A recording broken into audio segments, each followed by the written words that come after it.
Bailey പാലത്തിൻ്റെ നിർമ്മാണം പൂർത്തിയായതോടുകൂടി തന്നെ ഹിറ്റാച്ചി ഉൾപ്പെടെ ഈ പറയുന്ന ചൂരൽമല മേഖലയിലേക്ക്, അതായത് എതിർദിശയിലെ മുണ്ടക്കൈ മേഖലയിലേക്ക് എത്തിച്ച് ഇവിടെ രക്ഷാപ്രവർത്തനം തുടർന്നുകൊണ്ടേയിരിക്കുകയാണ്. ഇവിടെ ഇപ്പോൾ മുണ്ടക്കൈ പള്ളിയോട് ചേർന്നുള്ള അതിൻ്റെ നേർ താഴ്ഭാഗത്തായിട്ടുള്ള ഒരു വീട്, ബഷീർ എന്ന് പറയുന്ന ഒരാളുടെ വീട് പൂർണ്ണമായും തന്നെ തകർന്നു. ബഷീറിൻ്റെ ഭാര്യയും മകളെയും ബഷീറിനെയും കാണാതായിട്ടാണുള്ളത്. അവരിതുവരെയും കണ്ടെത്തുന്നതിന് വേണ്ടി കഴിഞ്ഞിട്ടില്ല. ബഷീറിൻ്റെ സുഹൃത്തു കൂടിയായിട്ടുള്ള ശേഖരൻ ഇപ്പോൾ നമ്മളോട് ചേരുകയാണ്. നിങ്ങളെ സുഹൃത്താണല്ലേ? എൻ്റെ സുഹൃത്താണ്. അയാൾ പിന്നെ 900 കണ്ടിയിൽ ടാക്സി ഓടുന്ന ആളാണ്. അയാൾ നിത്യജീവിതം 1000-500 രൂപ ദിവസം കിട്ടും. അയാളെ ഭാര്യ ഇവിടെ ജോലിക്ക് പോകും. അയാളെ ഭാര്യൻ്റെ ഒരു കുട്ടിയുണ്ട്, ഒരൊറ്റ പെൺകുട്ടിയുള്ളൂ. അതിന് അടുത്ത മാസം കല്യാണം എല്ലാം ഉറപ്പിച്ച് വെച്ചിരിക്കുകയാണ്.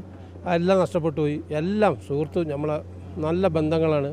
ഇതുവരെ കണ്ടിട്ടില്ല. അവൻ്റെ ഒരു അനിയനുണ്ടായിരുന്നു, അവനും മിസ്സാണ്. അവൻ്റെ ഭാര്യയും കുട്ടികളും. അവരെ വീട് ഇതിന് താഴെ ഈ 3 പറഞ്ഞില്ലേ, ഞാൻ 3 ലൈൻസ് പറഞ്ഞില്ല, അതിൻ്റെ അടുത്ത വീട് അവൻ്റെ ആയിരുന്നു. അവൻ്റെ എല്ലാം മാളും പോയി. എല്ലാം മിസ്സിങ് ആണ്. കിട്ടിയിട്ടില്ല അതുവരെ. ഇനി കിട്ടിയാലും തന്നെ വലിയ പ്രതീക്ഷകളൊന്നുമില്ല. കയ്യും കാലും എല്ലാം വേറിട്ട് പോയിക്കണ്. ഇന്നത്തെ മരങ്ങളെ വന്ന് അടിച്ചിട്ടും പിടിച്ചിട്ടും ഒക്കെ ഒന്ന് പോയി. നമ്മളെ എല്ലാ പ്രതീക്ഷകളും പോയി. നല്ലൊരു ഉറ്റ സുഹൃത്താണ് നമ്മളെ എല്ലാം. ഇവരൊക്കെ കുടുംബങ്ങളാണ് അവർ തമ്മിലുള്ള. എല്ലാം ഒത്തുകൂടും. ഒരു 2-2.5 മണിക്കൂർ സംസാരിച്ച് വൈകുന്നേരം ആകുമ്പോൾ ഒരു 7-7:30 മണിയാകുമ്പോൾ ഞങ്ങളെല്ലാവരും പിരിഞ്ഞു പോകും. ഞങ്ങൾക്ക് അങ്ങനത്തെ ഒരു ബന്ധങ്ങളായിരുന്നു. സ്വന്തം കൂടപ്പുറപ്പുള്ള മാതിരി ബന്ധമായിരുന്നു. അവരൊക്കെ പോയി. ഇനി പ്രതീക്ഷയൊന്നുമില്ല, കൈവിട്ട് പോയി, എല്ലാം പോയി. രാത്രി അറിഞ്ഞു, ഒരു മണിയാകുമ്പോൾ പറഞ്ഞു. 1 മണിയാകുമ്പോൾ ഫസ്റ്റിലൊരു പൊട്ടി.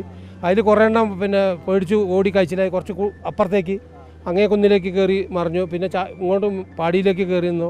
അങ്ങനെ കുറേ ആൾ കഴിച്ചിലായവരുണ്ട്. 2ാമത്തെ പൊട്ടാണ് ഭയങ്കര ഭീകരതയായിരുന്നു.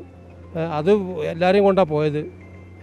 പിന്നെ 3ാമത്തെ ചെറിയതായിരുന്നു, ചളി മണമായിരുന്നു. ഫസ്റ്റിൽ ചളീൻ്റെ മണം വന്നിരുന്നത്. ഒരു 10-20 കതീനെ കൂട്ടിയിട്ടിട്ട് ഒന്നിച്ച് പൊട്ടിച്ചു കഴിഞ്ഞാൽ എങ്ങനെ ഉണ്ടാവും, അതേമാതിരിയുള്ള സൗണ്ടുകളായിരുന്നു.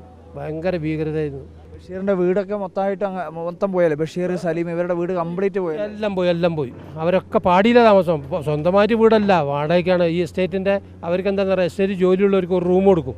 ആ റൂം കൊടുക്കുമ്പോൾ ഒരു 300-350 രൂപ ഇവർ മാസം കൊടുക്കണം. കറണ്ട് ബില്ല് ഇവർ അടയ്ക്കണം. അങ്ങനെയാണ്. ബഷീറിന് വീടൊന്നുമില്ല. അങ്ങനത്തെ അവസ്ഥയാണ്. വളരെ ദയനീയതയാണ്. ബഷീറിനെയും ബഷീറിൻ്റെ ഭാര്യയെയും അതുപോലെ തന്നെ മകളെയും കാണാതായിട്ടാണുള്ളത്. അവിടെ ഇപ്പോൾ തിരച്ചിൽ, ഈ ഹിറ്റാച്ചി ഉൾപ്പെടെ ഉപയോഗിച്ചുകൊണ്ട് തിരച്ചിൽ നടത്തിക്കൊണ്ടേയിരിക്കുകയാണ്. പക്ഷേ ഇപ്പോഴും പ്രതീക്ഷകളൊന്നുമില്ല എന്നുള്ള കാര്യം തന്നെയാണ് സുഹൃത്തുക്കളായിട്ടുള്ള പലരും പറയുകയും ചെയ്യുന്നത്. വലിയ തോതിൽ ഈ നാടിനെ ആകെ തന്നെ കണ്ണീരിലാഴ്ത്തിക്കൊണ്ടുള്ള അനുഭവം, ആ അനുഭവം അവരുടെ മൃതദേഹമെങ്കിലും തിരിച്ചു കിട്ടിയിരുന്നെങ്കിൽ ഒരു ആശ്വാസമാകുമായിരുന്നു എന്നുള്ള പ്രതികരണമാണ് ഇവിടെ ബാക്കിയായിട്ടുള്ള ആളുകളിൽ നിന്ന് ലഭിക്കുന്നത്. വീഡിയോ ജേർണലിസ്റ്റ് ലെനീഷിനൊപ്പം reporter Arjun Kiliyad, in reporter, Wayanad.